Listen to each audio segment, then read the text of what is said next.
انا شايف ان انا عندي قدرات وعندي طاقه بقد يوسف شاهين 10 مرات، ايه المانع؟ ما عنديش مشكله. شايل تليفون من الذهب وبيعشق الفلوس وشايف ان مفيش حاجه غيرها بتحقق السعاده. محمد سامي من صغره متربي في اسره غنيه، جاله تليفون ذهب باكتر من 3 مليون جنيه. بيحب الفلوس ومهما حصل عمره ما بيتنازل عن أجره، وكمان بيعترف إنه طماع في الفن والفلوس. وهو أعلى أجر مخرج في مصر، المخرج محمد سامي، صاحب النجاحات الكبيرة في الدراما المصرية، وفي نفس الوقت هو أكتر حد بيرافق نجاحه دايما المشاكل وإثارة الجدل. فيا ترى مين هو محمد سامي؟ وإيه السر ورا نجاحاته دي كلها؟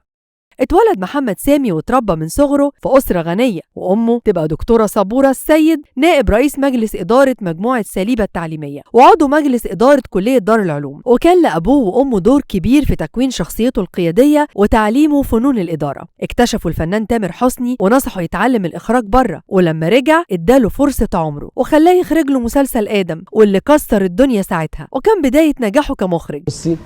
أنا عندي الوسط الفني في كفة وتامر حسني في كفة. وبعد كده دخل في إخراج الكليبات، وكل كليباته كانت مكسرة الدنيا، وعمل لهيفاء وهبي كل كليباتها تقريبا، وهي كانت شرطة إن محدش يخرج لها كليباتها غيره هو. وبعد ما دخل في الدراما طلبت منه إن يخرج لها مسلسل، ولما أخرجه لها كانت الصدمة إن العمل ده فشل. ورغم كل الانتقادات اللي بيتعرض لها المخرج محمد سامي، فهو يعتبر أشهر وأغلى أجر مخرج في مصر، وهو المخرج الوحيد اللي دخل في مجال الإخراج كمخرج على طول من غير ما يطلع سلمة سلمة. يعني ما بدأش مساعد مخرج وفضل يسعى لحد ما بقى أعلى المخرجين في الأجر. سامي شخص عصبي جدا وما بيقدرش يتحكم في عصبيته، ومعظم مشاكله بتبقى بسبب الشغل، وإنه ما عندوش أي مشاكل من النوعية دي في حياته العادية. حتى عصبيته دي بتكون على مراته الفنانة مي عمر أثناء التصوير، ويمكن كمان أكتر من أي ممثل تاني بيشتغل معاه، لدرجة إنه خلاها تعيد مشهد أكتر من 40 مرة. وقال إنه كان بيعمل كده من قبل ما تبقى نجمة وليها جمهورها عشان يخليها تطلع أحسن ما عندها. وعلى الرغم من ده كله دايما بتطاردهم الإشاعات إنه بيجاملها في الأعمال بتاعته وبيخليها تاخد أكتر من حقها. وفي لقاء تلفزيوني مع بسمة وهبة في برنامجها العرافة قال: أنا سر نجاحي إني بحب الشغلانة ودايما بسعى إن أعمالي تطلع من غير ولا غلط. ولما اتسأل عن حبه للفلوس رد بكل جرأة وقال: